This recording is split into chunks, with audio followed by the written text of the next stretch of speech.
dia meletakkan telapak kakinya pada neraka sehingga membuatnya berkerut seperti berkerutnya daging, dan berkata, neraka mengeluarkan suara, qattun qattun wa biizzatika, cukuplah dengan kemahamuliaanmu. Saksi bahasan kita adalah Allah Azza wa Jalla di sini punya telapak kaki, berarti ada sifat fisiknya Allah, gitu kan. Selain fisik, tangan, kaki, mata, wajah, semua itu disebutkan Allah Azza wa Jalla punya. Yahudi percaya Allah punya tangan, kok kita yang Islam tidak percaya Allah punya tangan?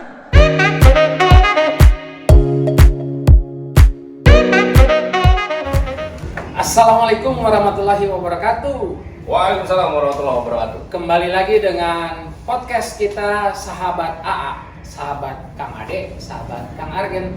Oke, kali ini kita mau membahas tentang satu tema sentral yang selalu menjadi perbincangan ketika seseorang itu masuk ke dalam satu masjid. Ini teh masjid Ahlus Sunnah wal Jamaah atau masjid Salafi Wahabi. Wah, gitu, mantap. Kan? Iya Kan? Ini teh mau sholat, pas dia masuk sholat subuh, ayat dulu teh. Nah, gitu kan. Jadi tema kali ini adalah membahas tentang politik, ya politik, karena mau tidak mau ada backingan politik juga di sini. Jadi politik pecah belah, gerakan dakwah Salafi dan Wahabi. Oke. Wahabi. Ya, Salafi Wahabi ya. Oh, satu ya. Oke, silakan Kang Ade. Oke, Dok. Terima kasih. Bismillahirrahmanirrahim, sahabat sekalian. Tema kali ini cukup menarik. Jadi kita akan membahas satu permasalahan umat Islam saat ini ya, yang sebetulnya juga bukan hal yang baru dong. Gerakan Salafi Wahabi ini juga sudah ada sejak lama. Bahkan keberadaan NU itu diawali karena adanya gerakan Salafi Wahabi, yaitu dengan dibentuknya komite Hijaz ya, untuk membatalkan rencana kerajaan Saudi Arabia menghancurkan makam Rasulullah SAW. Komite Hijaz ya. Oke dok. Memang di Indonesia sudah lama aliran Salafi Wahabi ini gencar. Oh gitu. Ya, gencar untuk terus merekrut jamaah kan, dari orang-orang Indonesia ya. Aliran yang memang sumbernya ini sebetulnya dari Saudi Arabia, dan ini diakui sendiri oleh anak dari Raja Salman, Muhammad bin Salman, bahwa penyebaran aliran Wahabi ini didanai oleh Eropa, Amerika dan Eropa. Jadi memang sengaja disebarkan ke seluruh dunia untuk memecah Islam dari dalam. Ini diakui sendiri oleh putra mahkota dari Raja Salman, Muhammad bin Salman, yang sekarang menggantikan posisi ayahnya. Nah, adapun pergerakan dari Salafi Wahabi ini sangat masif ya di Indonesia ya.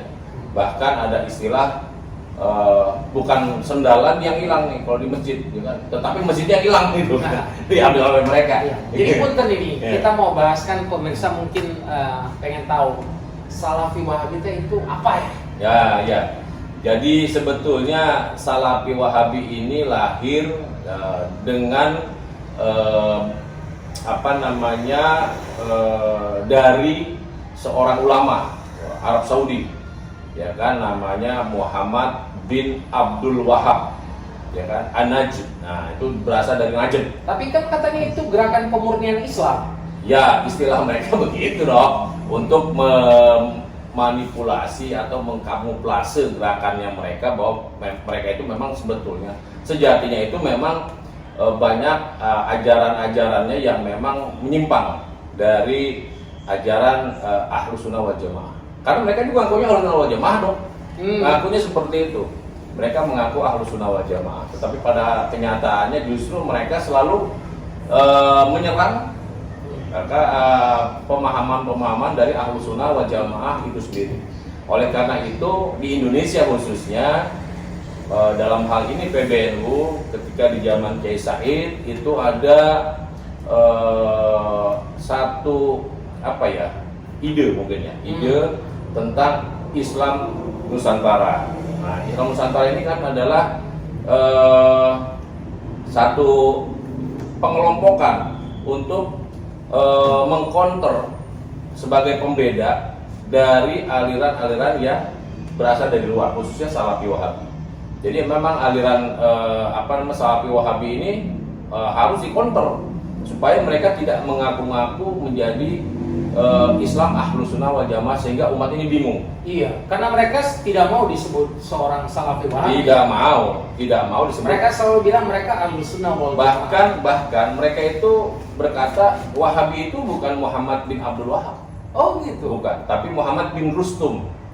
Padahal Muhammad bin Rustum itu jauh sebelum Muhammad bin Abdul Wahab itu sendiri pergerakannya. Nah, Muhammad bin Rustum itu Muhammad bin Rustum itu salah satu sebetulnya Wahbi. Mirip-mirip namanya nih. Dia salah satu pencetus ajaran Wahbi, bukan Wahabi. Gitu. Nanti lebih jelasnya adalah itu sebetulnya udah banyak loh, tapi mereka ini tetap selalu ketika bahwa mereka ini gerakan Salafi Wahabi, mereka bilang oh tidak, kita bukan Salafi Wahabi, kita yaitu tadi pemurnian Islam lah, menegakkan tauhid lah, gitu kan. Wahabi itu adalah Muhammad bin Rustum, ya kan, bukan Muhammad bin Abdul Wahab seperti.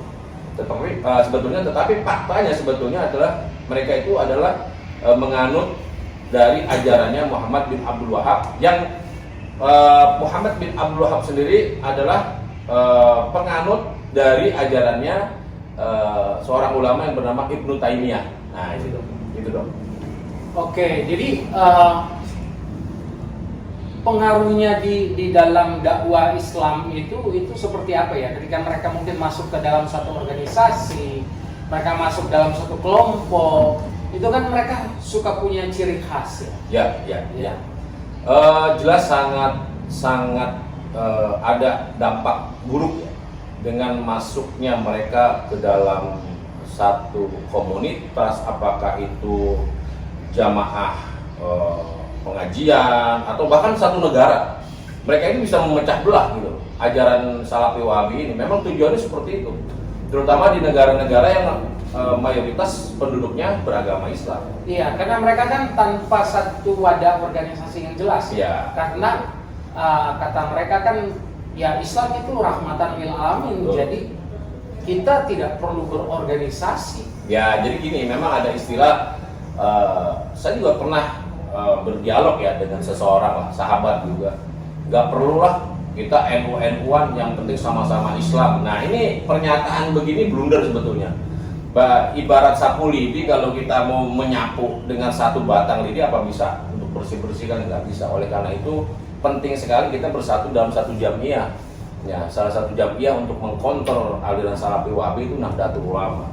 Memang cikal bakal yang tadi saya sebutkan, cikal bakal kelahiran dari Nahdlatul Ulama sendiri adalah karena adanya gerakan Salafi Wahabi di Arab Saudi ketika mereka ingin menghancurkan atau memindahkan makam Rasulullah SAW. Nah, kita lebih spesifik lagi. Contoh, misalnya mereka masuk ke dalam satu masjid. Nah, itu kan tiba-tiba pengurusnya ganti, ya seperti itu ya. Terus kalau misal masuk ke dalam satu, misalnya kan ada tren lah ke mereka. Misalnya contoh-contoh istilah mereka ya hijrah, sunnah. Nah, kira-kira gimana tuh? Karena kan itu sangat Islami dong. Sebetulnya begini dong. Sebetulnya ketika mereka menyadari bahwa perbedaan itu adalah rahmat, tidak akan menjadi satu problematika ya di antar sesama umat Islam. Silahkan saja berbeda gitu. Mereka menggunakan cara-cara fikihnya yang mereka yakini ya silakan. Tetapi yang terjadi adalah mereka seringkali menyerang, menyalahkan, bahkan menghakimi. Nah ini seperti kunut subuh bid'ah. Nabi tidak pernah kunut subuh, kayak gitu kan. Terus tahlilan kematian itu bid'ah, ya kan. Ada lagi ziarah kubur ke makam wali, bid'ah juga, haram, syirik. Jadi banyak faktor yang dari mereka ini, pernyataan-pernyataan mereka ini yang akhirnya mengundang reaksi dari umat Islam gitu loh. Dari umat Islam bahwa apa yang mereka lakukan itu memang akhirnya memecah belah umat Islam itu sendiri. Dalilnya mana? Nah, dalilnya mana? Giliran kita kasih dalil, mereka bilang ini hadis palsu, hadis lemah atau apa nih kan gitu. Kayak seolah-olah mereka tuh ahli hadis kayak gitu dong ya. Itu fakta dong, fakta. Terus bilang musik itu haram. Musik itu haram. Bahkan di internal mereka saling berbeda pendapat. Saya pandangan. pernah tanya tuh Japri sama salah satu. Rokok haram dong. Terus Japri kepada salah satu, dia pasang status gitu. Wah, anak jalanan bersolawat gitu, bermain musik. Yeah. Saya kan iseng-iseng aja kan, Japri ke beliau, wah ini menurut Ustadz titik gitu, Yeah. itu bid'ah Gus gitu.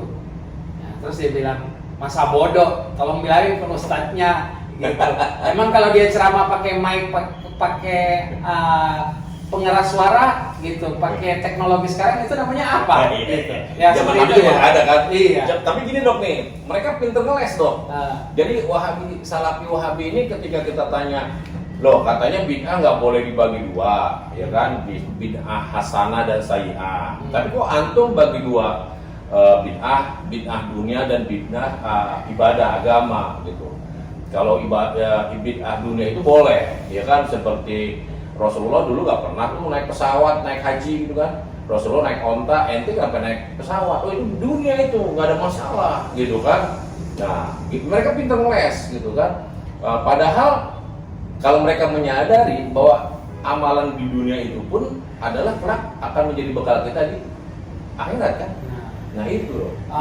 Jadi sekarang gini, mungkin secara singkat, tips-tips apa yang bisa mungkin para pemirsa sahabat AA itu bisa mengetahui lah dan akhirnya memahami bahwa ini adalah satu gerakan mereka. Nah, tips-tips apa yang ciri-ciri khas mereka supaya kita bisa tahu dan kita bisa proteksi diri? Ya, jadi begini aja. Ketika kita mengikuti satu pengajian, ketika kita pulang dari pengajian tersebut, kita akan merasakan hati yang seperti apa suasana hati kita. Apakah akan penuh kebencian ya Pak kepada sesama umat Islam, apalagi kepada non muslim, atau kita pulang pengajian itu adem, hati itu enak, nyaman, tidak punya rasa benci kepada sesama umat Islam, apalagi juga kepada umat non muslim gitu. Itu salah satu ya.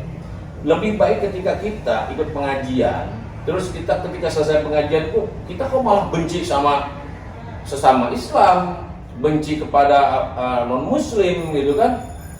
Sebaiknya tinggalkan pengajian-pengajian seperti itu. Oh, berarti indikatornya adalah seperti itu dong. Perasaan yang ada. Betul. Tapi kan kalau perasaan itu terlalu subjektif. Itu salah satu. Itu salah satu, ya kan?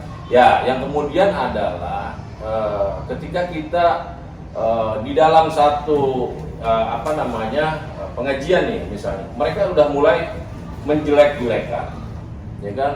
Sudah mulai memfitnah, menuduh syirik, kafir. Ini juga salah satu indikator. Lebih baik yaitu tinggalkan.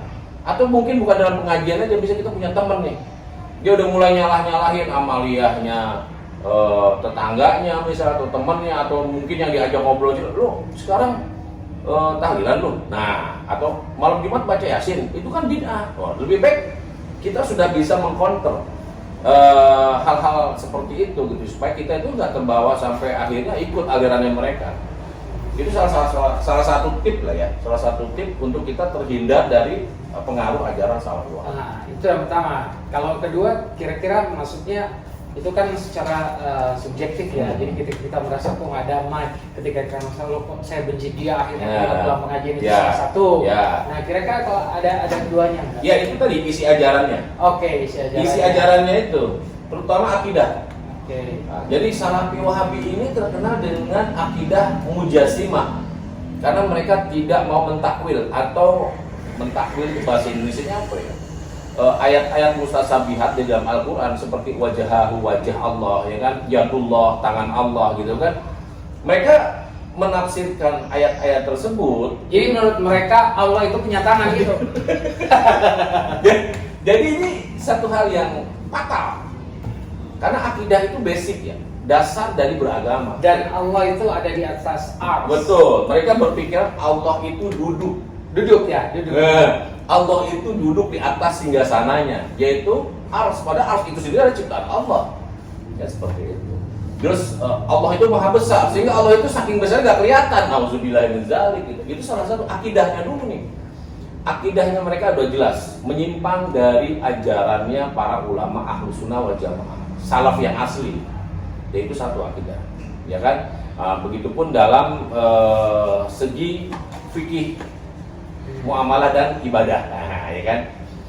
Mereka yang kita suka lihat lah kalau di masjid dari penampilan mereka udah ketahuan kan cingkrang, ya kan, seolah-olah sunnah itu menjadi wajib gitu kan. Bahkan mereka berani menjudgment kalau lu nggak cingkrang neraka gitu kan. Karena orang yang menjulurkan celana sampai ke menutup mata kaki itu adalah sombong, ya kan, seperti itu. Itu pendapatnya mereka seperti itu. Terus juga mereka juga menganggap tidak mau kunut misalnya, tidak mau tahlil seperti itu kan, tidak mau ziarah kubur, hal-hal seperti itu. Ini salah satu yang bisa kita nilai, yang bisa kita lihat gitu.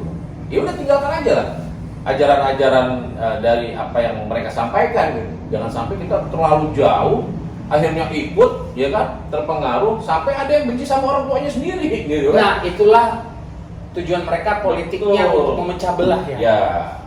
Jadi gini dong, di dalam Salafi Wahabi itu begini, tidak semua orang yang menjadi terorisme itu memang tidak semua aliran Salafi Wahabi, ya mereka yang beraliran Salafi Wahabi itu menjadi teroris.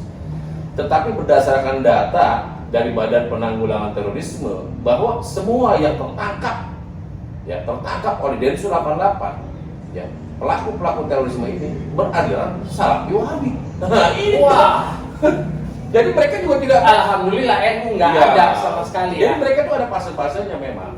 Baru fase awal hijrah biasanya bid'ah, syirik, haram, baru hal-hal begitulah. Tapi udah meningkat lagi ajarannya, udah mulai kebencian yang bertambah. Akhirnya apa? Kafir akhirnya naik lagi, halal darahnya. Nah udah, kalau udah tingkatan halal darahnya, udah mereka udah pilih surga, ya kan? Pilih surga dan atau apa? Neraka, mati syahid gitu kan? Wah, ini mereka pilih ketemu bidadari, wah kayak gitulah, iming-iming begitu kan? Udah akhirnya mereka jadi pelaku radikalisme, terorisme, gitu loh. Ya, kira-kira sahabat semuanya, bahwa penjelasan mungkin tidak terlalu detail, tapi setidaknya bisa membuka wawasan kita tentang Salafi dan Wahabi. Politiknya itu mecah belah. Nah, kira-kira seperti itu. Kalau ada komentar atau saran kritik, silakan tulis di kolom komentar nanti. Oke, terima kasih semuanya. Kita jumpa pada episode berikutnya. Wassalamualaikum warahmatullahi wabarakatuh. Waalaikumsalam warahmatullahi wabarakatuh.